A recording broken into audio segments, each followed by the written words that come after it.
What's going on, everybody? In Wrestling with Tragedy Facebook page, YouTube page, wherever you happen to be watching, and more than likely, the Vince Russo brand. Shout out to Yeah, Vince Russo for allowing us to share his platform. We could not be more grateful for that. Guys, we have a very interesting topic, to say the least. We're going to talk about how one crazy night with another man's wife could ultimately cost you your thumb. Um, allegedly. Oh, allegedly. But before we get into that, I I just love want it. to I think it's some good shit. Such good shit. There's going to be so many jokes from Angel coming. I guarantee it. So Oh, before we get in, Thumbs up. Thumbs up. before we get into all of that crazy stuff, let me go and just take one quick second to thank our amazing sponsors. First being Mayon Belts. Mayon Belts is the premier belt maker in the world. If you're looking at starting a belt collection or even adding to your already existing belt collection, Mayon Belts on Facebook are going to make you the best quality belts with the best price, and they offer a phenomenal payment plan. So, like I said, if you're in the market for a championship belt, make sure you hit up Mayon Belts on Facebook. Also, A Rock Designs. A Rock Designs makes a bunch of cool custom stuff like this Bullet Club tumbler. They make wrestling, non wrestling. They make cups, shirts, hoodies, keychains, just about anything you guys can imagine they make at A-Rock Designs. So with that being said, guys, let's go ahead and dive right into what we're going to be talking about today. Um, Piers, you actually had the privilege of hearing this straight from the horse's mouth on your other show, Shooting the Shit Uncensored. If you guys don't follow that show, make sure you head over to Multi-Continental Wrestling Alliance on Facebook and YouTube. Hit that subscribe button, that bell to stay notified. And you can find this interview with Messiah. And so Piers, let us know exactly what you heard from the man's mouth himself. well, so today, what we're going to be covering off is the story that happened back in 2002 when there was a gentleman by the name of Billy Welch, better known as the Messiah, who wrestled for a company called XPW, who was a company on the west coast of the United States that was coming out and trying to be the next ECW. Messiah left XPW and went over to CZW. But in that time, there was some serious falling out between the owner of XPW, Rob Black, and Messiah. Now, we'll go into the finer details of it, but basically what occurred was there was an attack on the Messiah in his home where two men barged into his house and severed one of his thumbs. They then tried to sever his other thumb, and they also were pulling at his pants, whether they were trying to sever his penis. No one's going to know that story or not. He was able to get out, but he did lose. They took the thumb with them. Yeah. So they wanted proof that something was done. It's like a mafia hit.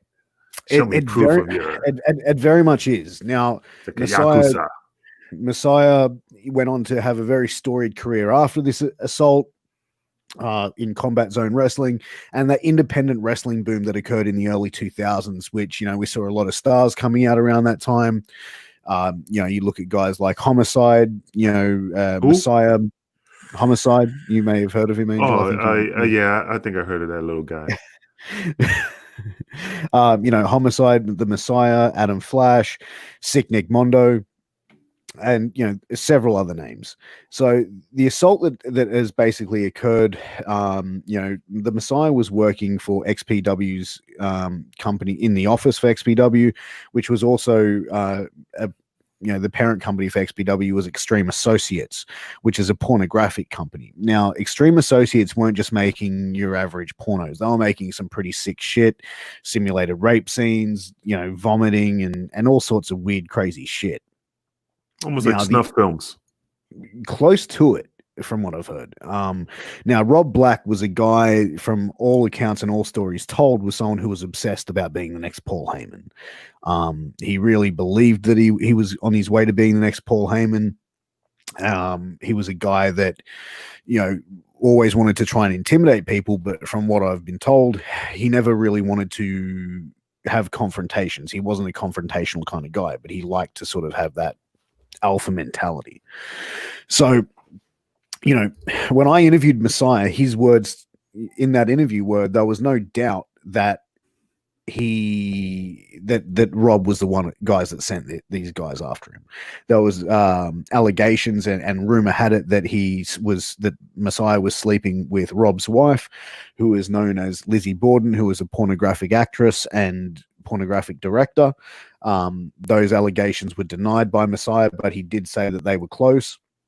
There was when he left XPW, he was the current world champion, but he was also the current deathmatch champion as well. Was he the Thumb Warp champion too? Well, but he left that company in pretty much instantaneously, holding 2 of the major titles with that organization. So there was something going on that happened there. From what his story was, which titles were they? It was the world title and the King of the Deathmatch championships. So I really don't care about his title. I'm really enjoying that he got his thumbs cut off. So he got one of his thumbs cut off, and yeah, I don't care. It's just 1, 2. It's awesome. So he stated in previous interviews that that he had a falling out with Rob, where he yelled at Rob. Once he had that falling out with Rob, he then obviously got contacted by Combat Zone Wrestling. By John Zandig, who was the owner at the time.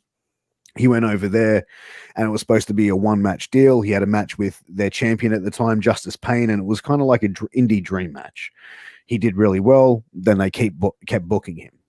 Now, that's not what's occurred. So what sort of really sparked it was he was on the West Coast with Sick Nick Mondo. He was hanging out with a few of the XPW guys, and they gave Messiah some tickets to go to a show. He said, no, come on. He was like, no, I don't think I should.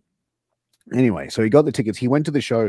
He was hanging up in the nosebleed section away from everyone else. Sick Nick Mondo was down interacting, people recognizing him. Then Messiah, told me that he got a phone call from one of the guys in the back saying, hey, you need to leave. Like, Rob is pissed that you're here. He said, you're causing a scene. And Messiah said, well, no, I'm not causing a scene. I'm up in the nosebleeds. I'm away from everything. Well, before you go on further, the thing that I think he was set up, not set up in the way, because if you have heat with the owner, you're not going to go to a show, even if you got free tickets, because even if I had a falling out with he went to support his buddies, though. He was still friends with the workers. I understand. But the way I'm looking at it, like, if you have major heat with the owner, Vince, Paul, Bischoff, and you got free tickets, and well, I know the stadium is bigger, but I'm just saying that if they see you, it's going to cause a major heat. And 9 out of 10, you just don't go because you just don't want no problems. The way the story, I was watching the story, was like, it made it seem like, I don't know, it just made me feel like, dude, they set you up to go in there because they knew that Rob Backer was going to go ballistic, and he got wind that you showed up, especially the part where he said he went to the ticket booth, and the guy's like, yo, you're not going to cause any problems, are you? You knew that guy was going to run back and say, yo, Rob, this motherfucker's here. He's disrespecting you. You told him not to come back, and now he's here? What the fuck? I didn't mean to cut you off, Piers. It's just I just had to bring that up. Go ahead. Would you finish what you were saying? So after that, he ended up leaving. Then Kevin Kleinrock, who was one of the top producers for XPW or bookers, whatever you want to call it, Messiah called him, and his wife answered, and he said, because apparently Rob was yelling at the boys, saying, "Fuck you! It's your fault that he's here." And he basically said, tell Kevin and fucking Rob that they shouldn't be yelling at the boys. If they want to yell at someone, ring me. They can fucking yell at me. Okay, I've come here. I've come to support my friends. On the card, it was Shane Douglas versus White Trash Johnny Webb. Mm-hmm. Now, White Trash Johnny Webb was a friend. Amazing name. Yeah. So White Trash Johnny Webb was a friend of Messiah's. They'd known each other. They trained together at Slammers. I wonder if White Trash Johnny Webb was on that hillbilly heroin. The oxycodone. Who knows, man? But a little time after that show, Johnny Webb called Messiah and said, hey, man, understand you didn't like my match, blah, blah, blah. They bullshitted for a bit. And he said, hey, you need to watch yourself. You need to be careful because Rob is pissed. Now, that to me is, it kind of implements Rob Black as being the person who was the man responsible for that hit. We're looking at 18 years later. Yeah, but do you see the right there from what you're saying, like how it leads into that? Like, dude, you need to watch yourself. Rob Black is pissed, because he knew it was going to cause heat. He knew showing up, he was going to get a reaction. He knew that he's not going to show up and not get a response of what's going on. I mean, Rob Black knew he was there instantaneously, and then all of a sudden, people are like, dude, you need to watch your back. Why did he need to? You need to watch your back. Rob Black is pissed. Look at that wording. Obviously, Rob has said, "I'm going to get this motherfucker." By the sound of it. So why go to the show? Why go to the show knowing that dudes might come up behind you and beat the shit out of you? But the attack didn't happen at the show.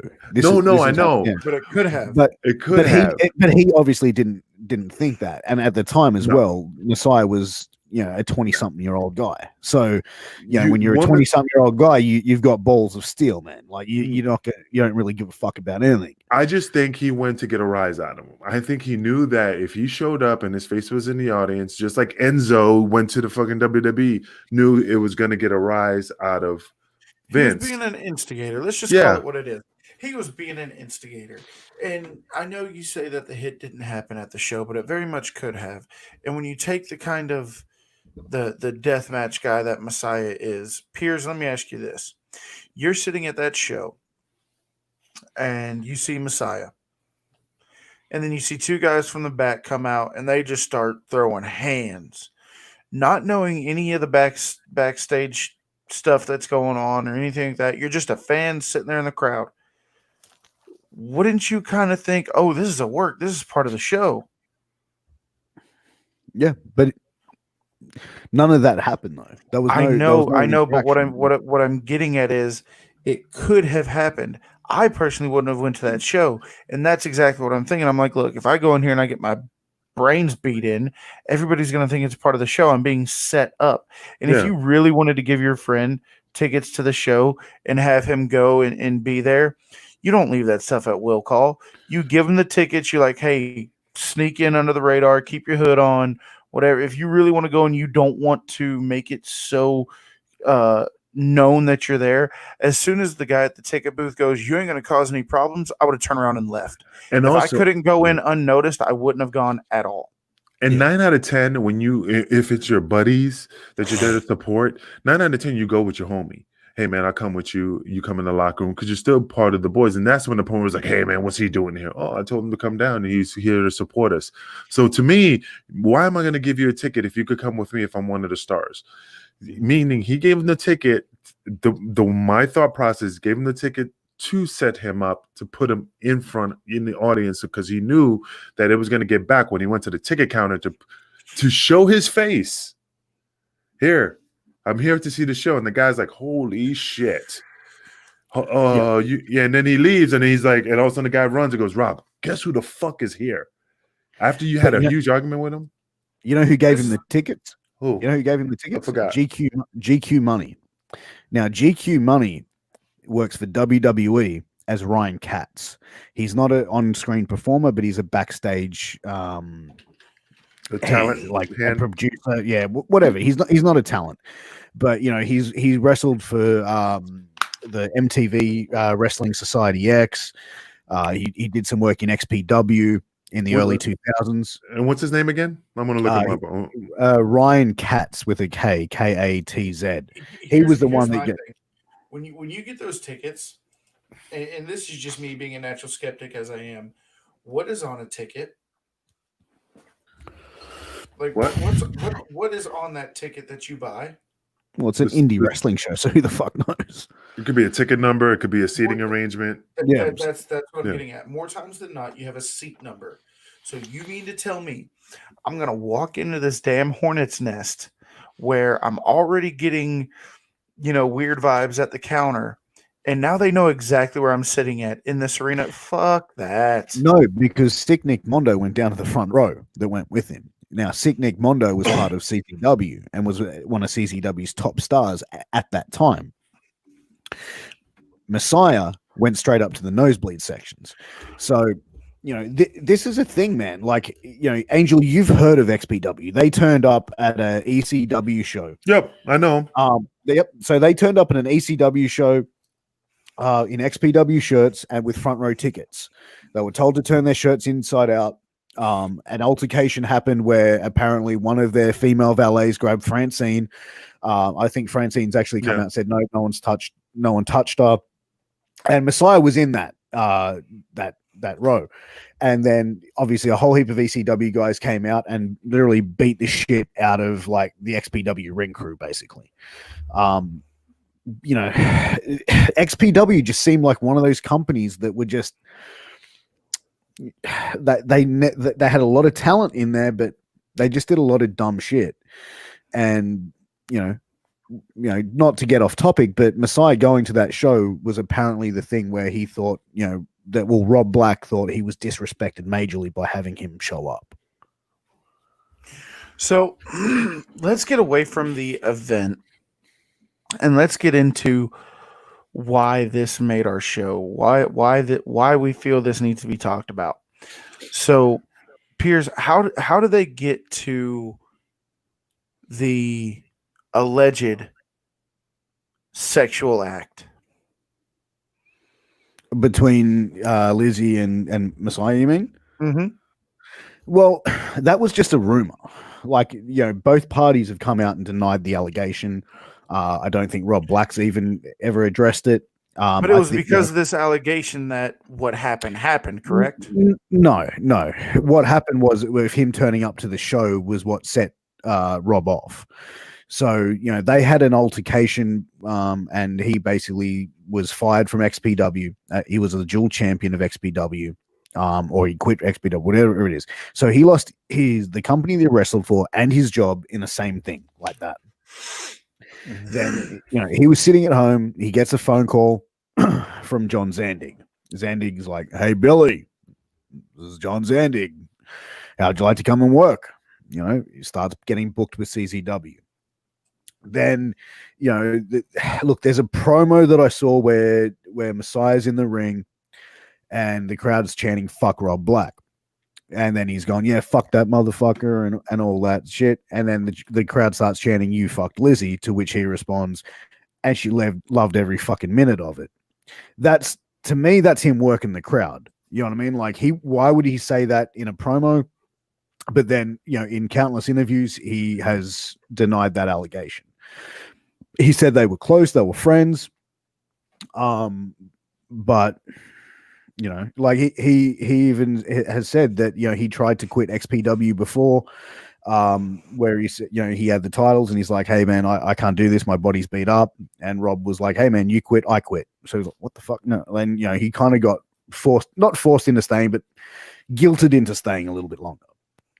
But I think once he left XPW, and then turning up at the show, there was already some heat there between the two. Turning up at the show, has what's been said is what set Rob Black off. Now, setting him off to an extent where you feel like you've been disrespected to the point that you're going to go and have someone's a limb or something cut off another human being's body. It boggles my fucking mind, dude. Like what sort of mentality would you have to have something like that happen? Now, the assault itself, where what he's spoken about in the past, and obviously the interview that I had with him, where he was sitting down playing video games. Mm-hmm. Two guys came in, and he had his flatmate's girlfriend that was with them, or something like that, and he's turned around. And she's gone, like, these guys just came in like seconds after, and she's like, "What the fuck's going on?" And he's like, he said, I knew exactly why they were there. Wait a minute, but I was watching the America's Most Wanted segment, and he said that when they walked in, that he just thought they were his roommate's friends. Yeah. And he looked at them and he goes, "Hey, what's up?" And they go, "Hey, what's up?" And then he looks on the screen and he sees the reflection of them, like, "No, you get him. Now, the thing that's throwing me off here is that, where's the roommate? Supposedly this is the roommate's friend, and when the shit was popping off, why all of a sudden he was the only one there getting beat up by two guys? And then the roommate's girlfriend that was there, mm-hmm. he turned around and he said in another interview, he looked at her and said, "Maybe I think you should go walk the dog." and they walked the dog, and then that's where they jumped him. They hit a fish tank over his back, or over his head. Mm-hmm. It was a massive melee. During the attack, he broke one of their arms, I believe. It was just he said it was very messy. It was messy. These guys were not professional. They were just a couple of hired goons there to just beat the shit out of him and take something to prove that the assault happened. They weren't professional, man. They didn't clean cut my thumb. They're not pros. But the thing is this: the thing I'm just looking at is like, if you thought, and again, the story you're telling me, and again, I'm just going off with the video. He's saying like, they came in. He looked at them. He thought he was one of his roommates' friends, and he goes, "Yo, what's up?" And they go, "Yo, what's up?" And that's what he thought originally. But then he realized what was going on. He was like, "Well, hold on a second. This is a bit." Yeah, but where's your roommate? Is the roommate the girl? The roommate was the girl. She left with the dog. If she was there, and I thought the wording he said, I thought it was my roommate's friend. That bitch would have been like, "Nah, dude, I don't know these motherfuckers. How the fuck they got in? You think somebody's gonna knock on the door and they're just gonna walk in?" And But that's the thing. The assault didn't happen with her there. She left. But how did they get in? The door was unlocked, or the door was open. They've walked in. Then why did the bitch not go, "Who the fuck are you, motherfuckers"? But he said, "I thought they were my roommate's friend." She probably thought they were with him. He probably thought they were with her. And Kevin, do you see where I'm going with this? No, I 100% get where you're going. And, these are the things that, between the line of work that Angel and I have done, these are the kind of questions that we always have to ask. I think it's very suspect. I get where Piers is coming from. Yeah. He thought that they were with her. She thought that they were with him. But at the same time, when you, if I'm sitting here and I'm hanging out with Piers, and all of a sudden 2 people walk in, and Piers goes, "Kevin, I think you should go walk the dog." First thing I'm doing is calling the cops when I get outside. It's just, when you're around somebody, you can tell in the tone in their voice, the mannerisms, the way they talk, when they are legit, like, sketched out. And that's there's a lot of questions here, a lot of questions. And first of which being, how did they get in? Was the door unlocked? Did somebody open the door? How did they know he was there?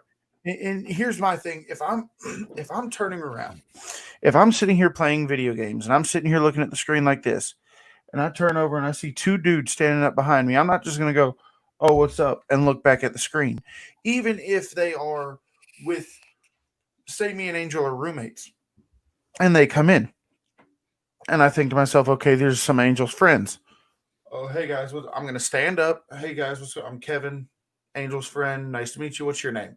I'm not just going to go, "Oh, hey, it's cool that you guys are standing behind me, and I'm seated down in a vulnerable position. I don't know you guys, so I'm just going to go ahead and look back at the TV, and then I'm going to see your reflection in the TV." First off, if I'm playing video games, I'm not really looking at your reflection. I'm not going to do that to begin with. It just, there was a lot of sketchy shit that I saw in these videos. Now, if I would have shown up on scene, I would have said, "First of all, sir, can I ask you a question? Did you know these individuals?" "No." "How did they gain access to your residence? Was the door unlocked? Did somebody let them in?"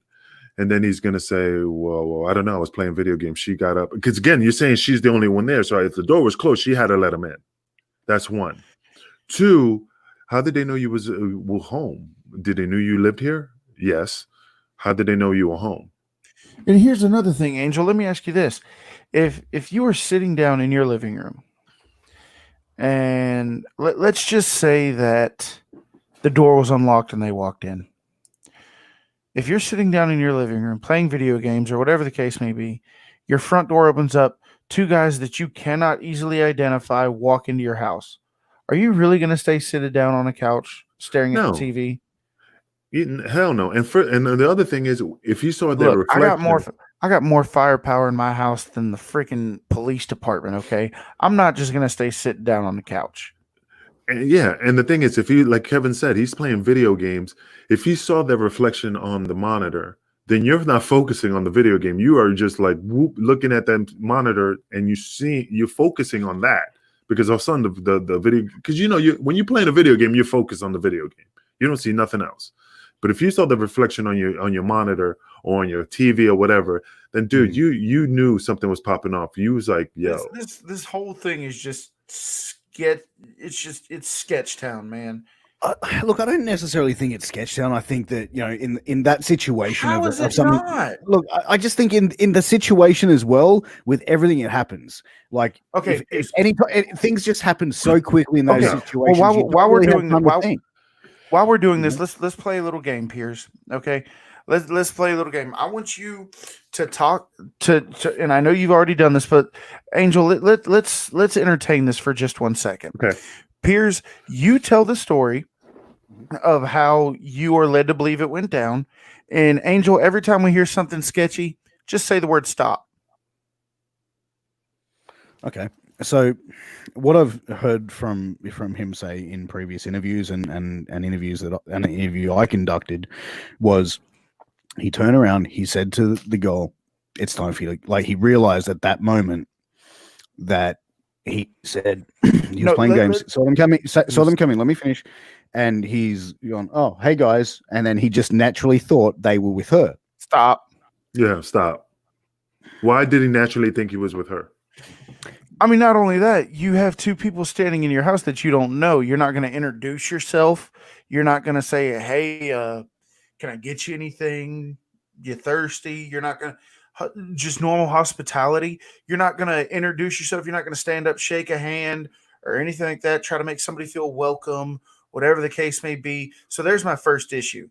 And Angel also said stop. So I imagine his issues are along the same lines. Yeah, and the thing is that he thought they were with her. How did he think that he was with her if they walked in the house? She's there with him. She did. Like my first instinct isn't, oh, these are two people I don't know. They're probably with her. No, it's these are two people I don't know. Why the fuck are you in my house? How long has he been living with her? He must have seen all her friends. Yeah, I'm not too sure, but it was she. From what my understanding was, the two guys that came in were African American. She was African American. That's sketchy. She was African. She was African American. So he thought they may have been like her cousins or something along those lines. He just, oh, hey guys, you know what I mean? Like they'll just come in, they're standing there, they're waiting. So once she came out with the dog and she saw, holy shit, I don't know who these guys are. That's when he said, okay, it's time for you to take the dog for a walk. So he got her out of there to protect her. But why did he not say that in the interviews prior to this? I mean, I saw the interviews that he did. That story you're saying right there out of your mouth has not come on, especially on America's Most Wanted. He did not say like, well, if you don't know, it's time for... I'm gonna go ahead and throw up another red flag. And this isn't on him, this is on her. If this is how it happened, and that is if that is what happened, because there are always three sides of the story. There's his side, her side, and the truth. Yep. Or his side, their side, the truth. Whatever the case may be. I got something too. But if you and I are roommates, and I just go, Piers, it's time for you to go walk the dog. Are you really gonna get the dog, go walk the dog, and just go on a casual walk like it's normal? Are you going to call cops? Are you going to walk? Are you going to walk around to the back? Are you going to, go get a weapon out of the shed or whatever the case may be and come back in? Because I'll be honest with you, I don't care if I walk in on, a drug deal that I wasn't supposed to see. I'm coming back in there with cops, guns, whatever the case may be, and I would rather, look like an idiot for barging in on something that was nothing than, to walk the dog and my friend end up losing a thumb.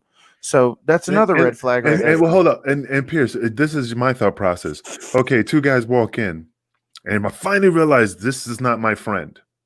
Hey, Piers, why don't you go walk the dog? And you're going to walk out that door. Do you really think two people who are home invading your residence is going to go, sure, leave, call the police? They're going to go, wait, you ain't going nowhere. But that's the thing. They were there for him. They weren't there for anybody else. But you're not going to let witnesses leave the... I get that, but that's the thing. Obviously, these guys weren't that fucking smart, though. They weren't bullshit. They weren't that fucking smart. Come on, dude. You rob a liquor store and they go, "Hey, customers, you need to leave. I'm best thing you go outside." No, Nobody's no. gonna leave. Nobody's leaving. You're staying. Look, it depends on how stupid the criminals are. I mean, they ain't if that they're fucking stupid. it can be. It can be from every account of what this incident has occurred.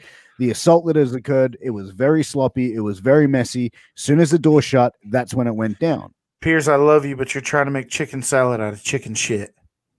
I'm just going off the facts that I've heard from previous. And they're horse shit. That is look, bullshit. I'm just going off what I've heard. Okay, so don't attack me. Well, we're looking at it from a I'm not different attacking angle. you, but listen. I know. Look at it like this. Look at it like this. Even the dumbest criminal in the world, you take the stupidest criminal in the world when they commit a crime. What's one of the first things that goes through their head? I hope I don't go to jail. How am I going to stay out of jail? Oh, there's a witness. Yeah, just go ahead and walk on out. Just go ahead and, I can't see you anymore. I don't know what you're doing. They both stepped aside like the Red Sea and said, "Please, freedom. There's the door. Go. Hey, here's the leash."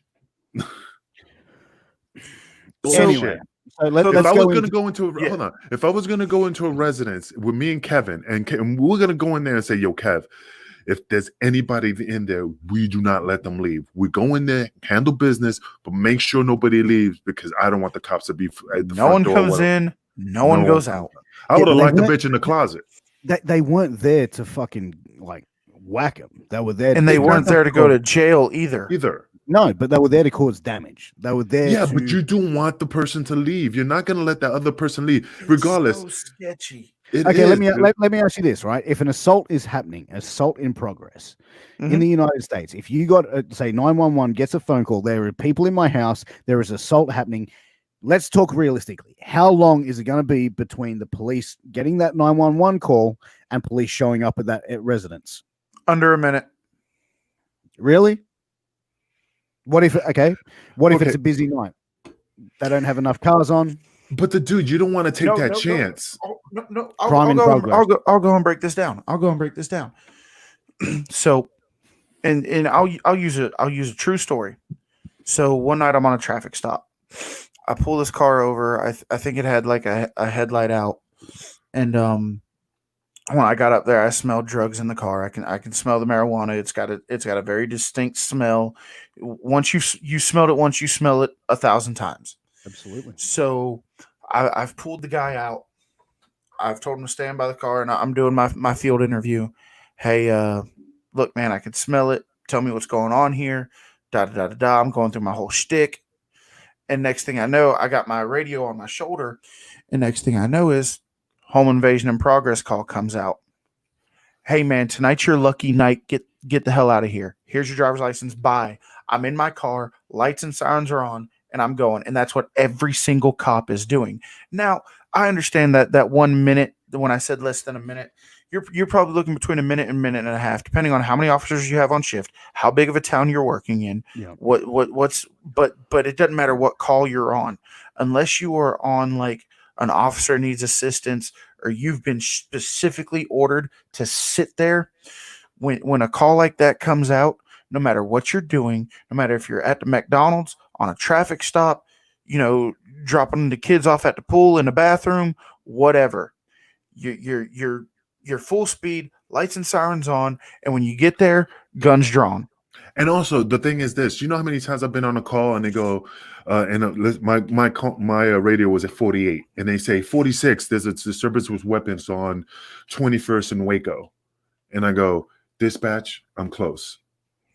Because I was eating at the fucking local restaurant that was there. You don't want to take a chance that they call 911 and the next cop is 2 blocks down because he's eating on 602 and stuff like that. That's what I'm saying. On lunch break. Response time's very quick. Yeah. So you don't know. So why would I let anybody out taking the chance that if she did call 911, how fast they're going to respond? That's going to make me more nervous. No, I absolutely get it, but I'm going off the details that I've been across.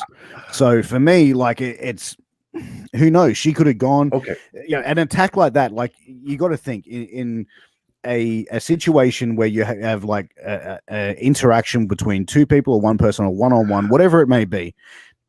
That stuff happen. Everything happens very quick. Right? I think what it is. Mm. is that Kevin is Pierce. What is Pierce? Kevin, what is the thing when a person robs a bank and the robber Stockholm syndrome? Yep. You side with your captivator. Yeah. So I think since you did his interview, you're kind of like, oh, poor guy, maybe it's true. And then you look at the story and you're like, yeah, he seems like a reasonable guy. I believe him. See, I never met the guy, and I'm looking at it from a different angle, and I'm like, bullshit. I just see too many I holes. mean, There's he's more the guy. holes in this story than a screen door flapping in the wind.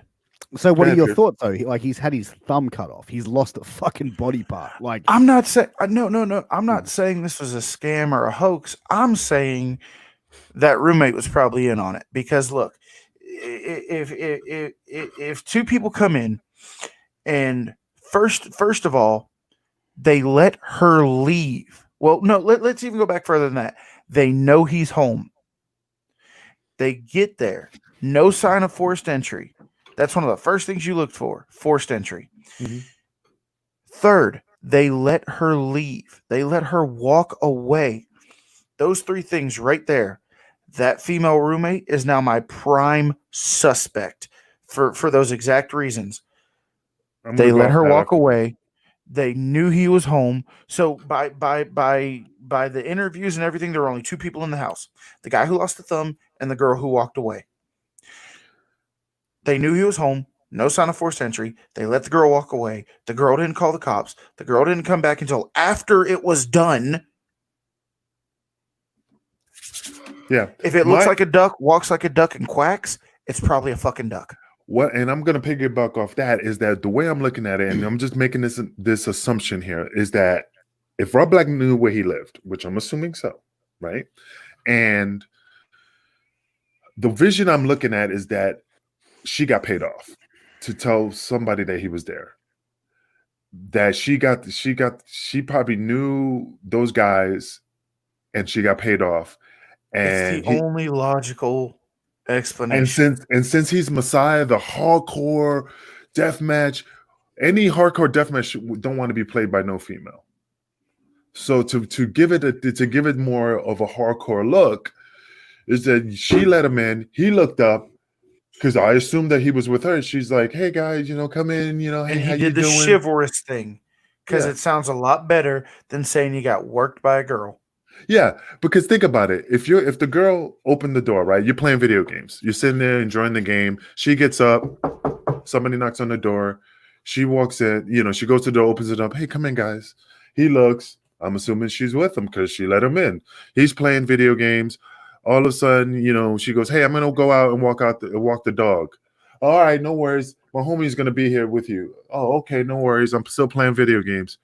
I look at this. I look at the monitor, and I'm like, "What are those dudes doing behind me? Chipping their teeth? You get them? No, you get them. What the fuck?" And then they jump me. Then all of a sudden, I'm getting beat up, get my thumb cut off. I'm running to the door, trying to open the door. My thumb's missing.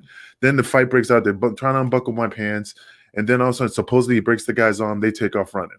So all of a sudden, she comes back all this hours later. Oh my God, are you okay? I got worked by a chick. I got worked. I'm supposed to be the kingpin, king of the streets, hardcore, all this bullshit.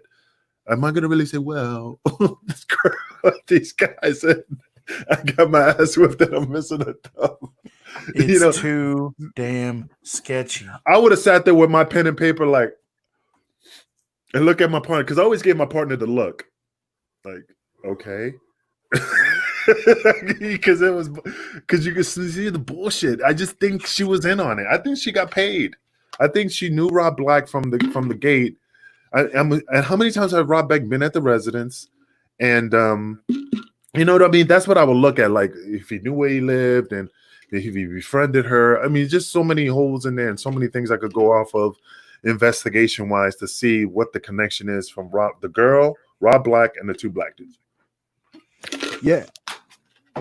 And that's the thing. Like it's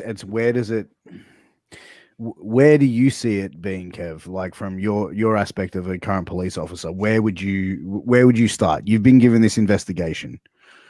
Where would you go from it? Well, naturally, you're going to go talk to you're going to go, and here's the thing: a lot of people don't understand, and Angel, back me up on this. Your investigation does not start when you start talking to the first person. Your investigation starts as soon as you pull up on scene and get out of that car. You survey the area, you see what's going on. Is it a quiet neighborhood? Is it a rundown neighborhood? Has there been a lot of break-ins in this certain area? Is this typically a quiet neighborhood? Whatever the case may be. So all that's running through your head when you first go in. Then I'm gonna make contact with the 911 caller, which in this case is the male. Hey, what happened? Did you recognize the people? Tell me everything you remember, as much detail as possible. And when he tells me that these two people came in, didn't know who they were, no sign of forced entry. I thought they were my roommate's friends or my roommate's girlfriend's friends. She walked away, yada yada yada. That woman is now my prime suspect. Yeah. You know, I have reason to believe she had some kind of involvement. And the biggest thing for me in this, the absolute biggest thing for me is they let her leave the house. and the thing is, I mean, if you fans out there want to see the full interview, you definitely got to check out Shooting the Shit Uncensored with Pierce Austin on his other show. But we need to run a clip right here of you interviewing at that point where he tells the story, because Yeah. let the talks about fans, the investigation. let the fans determine this, and let's just check out that clip. So let me go ahead and get this pulled up really quick. And while I'm getting this pulled up, guys, continue talking about it. It's only going to take me a second, but Sure, continue talking about it, and I'll let you know when I have the clip ready to go. Pierce, you go. I know you wanted to say something, so Sure. Like, I'll tell you what, 3 weeks after this assault, he turned up at the deathmatch tournament for CZW. And that was like, he ended up going in and having a fucking brutal deathmatch 3 weeks after against Sick Nick Mondo. And his mentality was, fuck you, you're not going to stop me doing what I love to do. And to me, to be able to go in and do that 3 weeks after taking a brutal assault like that, I mean, come on, man. Like, was that that shows up for someone to go and do that and to have that much passion about the business, and to sit there and go, you know what, I've been through hell 3 weeks ago, but I'm still going to turn up and do one of the most brutal matches in the first tournament of death at CZW, which back then was probably the most brutal hardcore organization that was going around. In some aspects, you have to pay credit to this guy. what kind of credit? I mean, to turn up and still go through, to put himself in that situation, to have a match 3 weeks after an assault like that. Okay, You wouldn't? no. Okay. Sabu fucking cut his bicep open and still continue the match. I mean, fuck it. I mean, it's part of the business. You wrestle hurt, you wrestle continue. I don't give him. He's nobody special than Sabu. Sabu wrestled dead. Yeah, many guys wrestled and pushed forward, in matches that I give him credit for. So it doesn't make him any special. No, but he also, it was almost like a State of the Union address where he was at one CZW show, and he made it very clear that he's not going to be run out. He's going to stand his ground. He will, he's not going to run and hide. And he stood there with the complete locker room in that ring with him, and everyone had his back. Yeah, but you're not going to go. Okay. So I have the clip pulled up. This is going to be a clip from Pierce's interview with the man in question, the guy that we're talking about, the Messiah. So if you want to see the full interview, make sure you go to Multi-Continental Wrestling Alliance on YouTube, and you can check out the full interview. But we're just going to cut down a brief little clip of it. But like I said, guys, for the full interview, make sure you go subscribe to Multi-Continental Wrestling Alliance on YouTube. Now, this is the clip about the investigation. Yes. Yep. Okay. All right. So here we go. Okay. Police investigation going on. Was that something that you were pursuing with the authorities, or was that something that you were just wanting to let it go? And you honestly, as far as I was told, and I wish I could tell you the guy the guy that was in charge of the investigation. He was a really good guy. He and I talked every now and then. And during this point too, I moved to Philly so I wasn't in the state anymore. But he would keep in contact with me. And one of the last conversations I had with him, because his thing was, he goes, "We all know Rob Black sent these guys, but and I know a lot of guys are like, why wasn't he ever questioned or anything like that?" And I understood the sheriff on this. All right, we go there. We're going to ask him. What is he going to say? I had nothing to do with it, because we didn't have any proof or anything like that.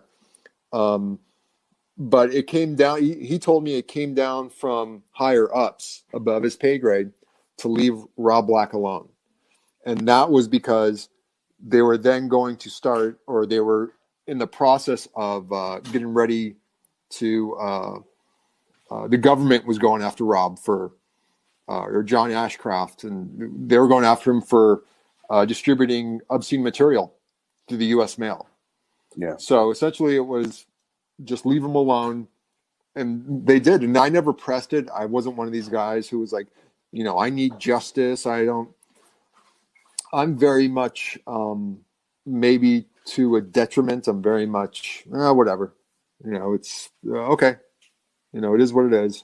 It's not going to bring the thumb back. It's not going to. Yeah, it's not. And I'm not one to like dwell on it or anything like that. In fact, dude, I couldn't even tell you the date that it happened. Like I just, when it comes to things like that, whether it's, people close to me passing away and stuff, I can't tell you the dates. Like in my phone, I have reminders for like when my mom passed away, but I don't know the date. Yeah. My brain doesn't work that way for whatever reason. And, not having the thumb, it is what it is. The biggest issue I have is maybe tiny ketchup packets and trying to, tie my daughter's shoes. Other than that, I'm fine, man. Like I don't have any problems. Yeah. So, all right. Well, look. Okay, So- I gotta wait. Okay. Horse shit. The reason why, because I mean, it just baffles me that he's like, well, it's just so hard for me to remember dates, and I just don't think it. Dude didn't want to fucking press charges. That's one. That motherfucker was shook, because the fact is, once the report was made, it was supposed to go on the detective's desk. The detective's desk will bring in people for questioning. It will bring in that black girl, will bring in Rob Black, and just question them. Regardless if you said, I don't know, I have nothing to do with it, you still investigate the matter. You still try to put the whole story together.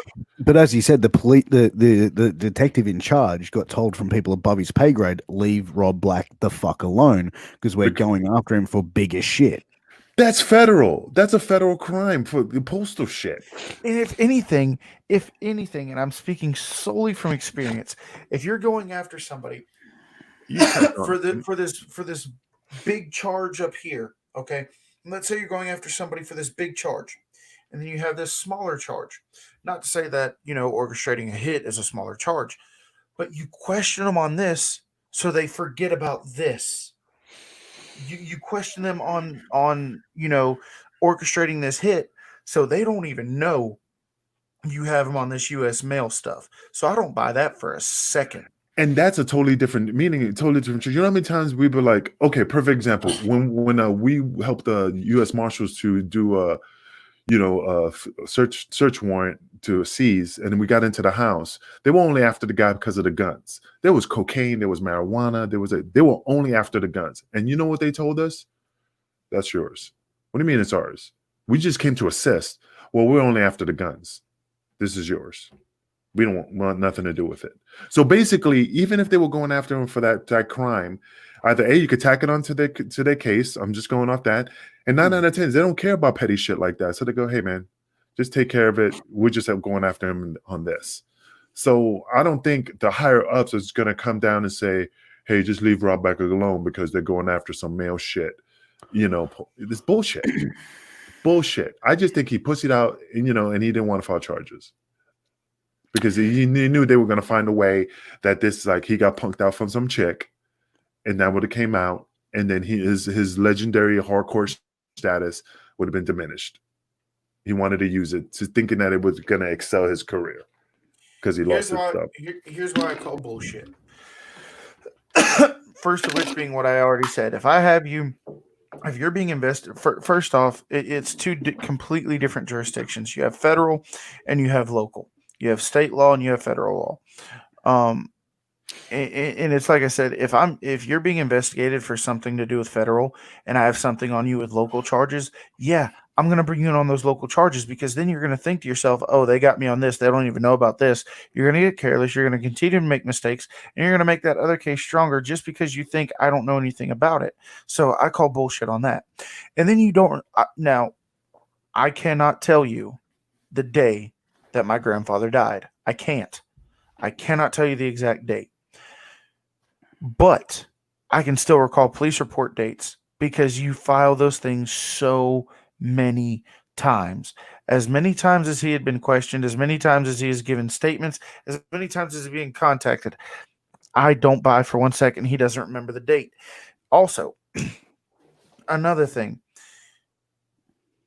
Well, we can't prove it. That's the point in questioning.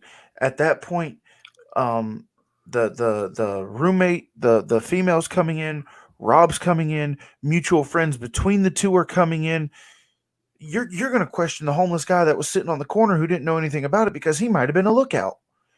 Just because you can't prove it. Here's the thing. A person who is wanted and a person who is wanted for questioning are two different things. You don't need probable cause. You don't need proof to ask somebody questions. Now, can they refuse to come in and ask your questions? Yes, they absolutely can say, no, I don't want to come in. But to sit there and say we're not even going to try, Yeah. horseshit. It's almost like the same thing, like when you get pulled over and you get a ticket and the officer goes, sir, here's your ticket. Sir, do you mind if I search your vehicle? 9 out of 10 people say yes, because they think that they go, oh, if I say no, that means I'm hiding something. Yeah. So, I mean, it's just that I just think that Rob Black would have came in if they would have said, hey, come in, because if he would have said no, they would have like, see, that he's hiding something. If he would have came in and said, no, man, I don't know why he's acting this way. I have no ill will against this individual. He slept with my girlfriend or wife or whatever, and he showed up at my XPW show. Yeah, but there was no proof that he slept with the girl, and everyone's denied But it's Everyone's still denied that, though. motive. Yeah, Yeah. look, it is still motive, but why would the police not even question? Like, if an assault's happened, like in Australia, it's not the individual pressing charges. A lot of people think that it's like, oh, if I get assaulted, I'm the one pressing charges. No, the New South Wales police are pressing charges against that person. In the I'm state of just the victim. in the state of Kansas, right? The only thing that you have no say over is domestic violence. You can't say I don't want to file charges. If I would have went, sir, guy got beat up, he got his ass kicked, and you go, sir, are you willing to file criminal charges against this individual? And he goes, no, I don't want to. I will write a report. So-and-so refuses to file criminal charges. I mean, I will write my report, but at the end it says I asked him before I wanted to file charges. When it came to the detective's desk and he reads that,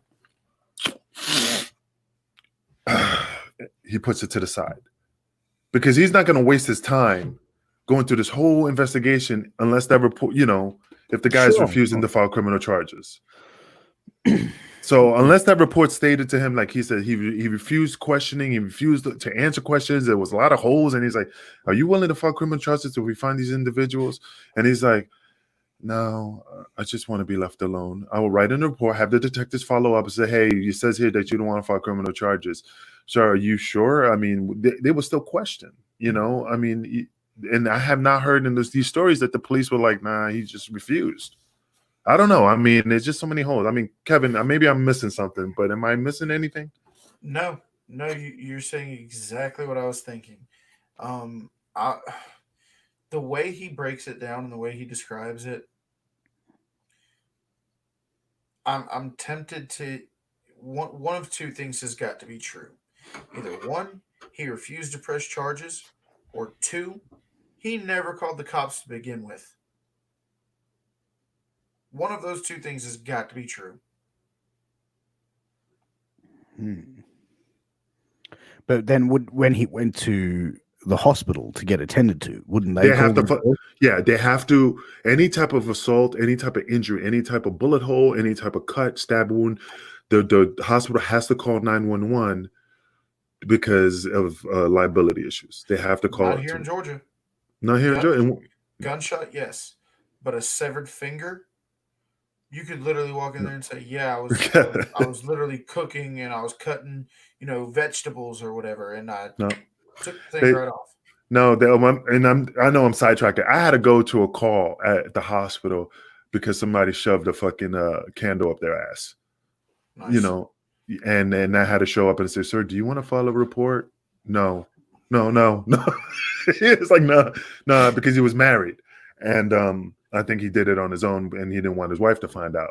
So in Kansas, the hospital will call 911. I mean, of course, yeah, if it's something simple, but like if you lost your finger in your lawnmower or something, but if it's something that's sketchy, like a thumb cut off or a stab wound or a bullet hole in the ass, you show up. They do call 911 just to cover their tracks to make sure, and we follow a simple report if it's bullshit.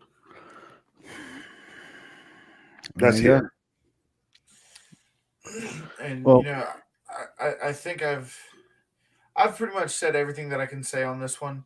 I can go on and on with this shit. I just want to say, you know, for being able to stick with your story and being able to pull the curtain over people's eyes, I give you 2 thumbs up. Dick. But you know what's funny is that, oh my god, the wrestling world is so fucking weird, and my mind is also like thinking, please do not, because I'm not saying he's an idiot, I'm not saying he's stupid, but I just see an angle. I won't be surprised that the thing happened on himself, like he did it himself, like he got somebody to cut off his thumb. Why though? Because I seen some strange shit, man, in wrestling. Look at the Vic Grimes falling off the top of the fucking cage of the scaffold. Scaffold. Yeah, and knowing that he knew Jack, oh no, I'm not gonna do nothing. You know, wrestlers are crazy, and Vic Grimes falling off that scaffold was a crazy situation. How many people would do that just to get the pop? And I just think if I want to go sideways on this and said that he did it, he's orchestrated it himself because he knew that he could work it in an angle and make it something bigger than it is.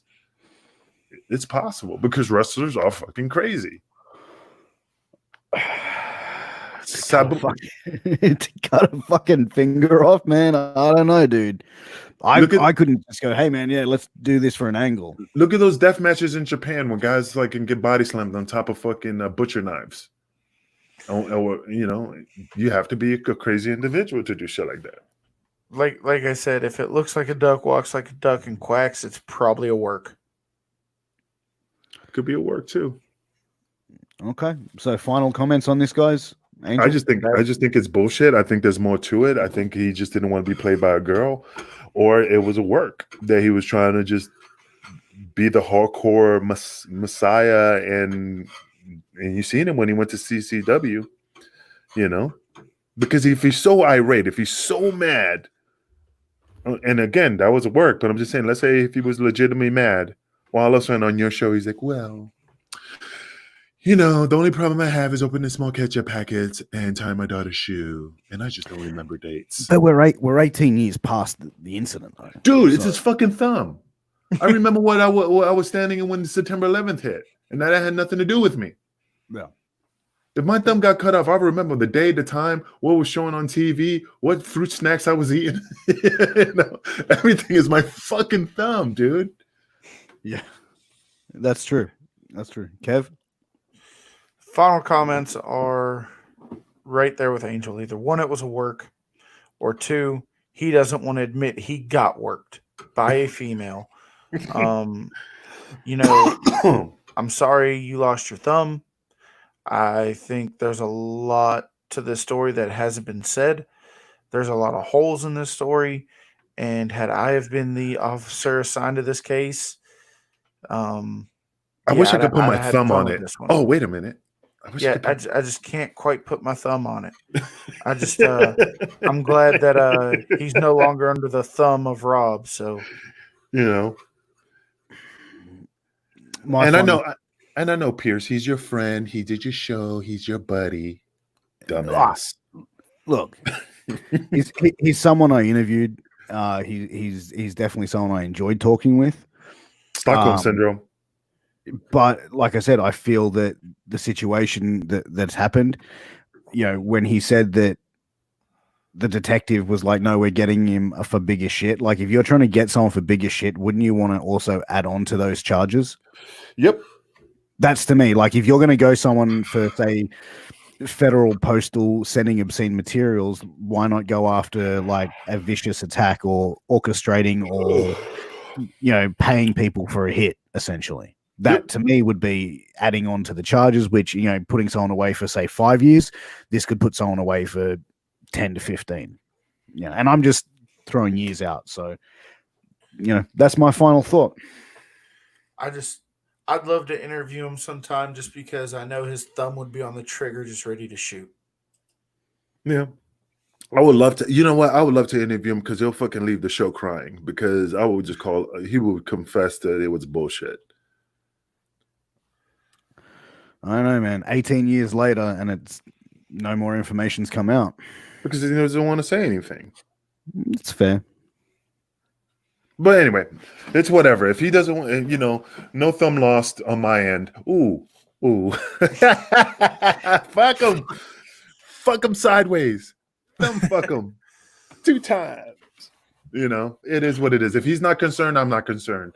It's a good story. It's a mafia story. It's a bullshit story. Fuck him. I wish they would have cut off his dick. It would have made another. What's the dude who got Lewinsky? Not Lewinsky. The Bobbitt. John Wayne Bobbitt. John Wayne Bobbitt story. Yeah. So, hey man, whatever, man. Here's Kevin. Close off if you want to. I'm done. Yeah, I'm done. Let's wrap this up, guys.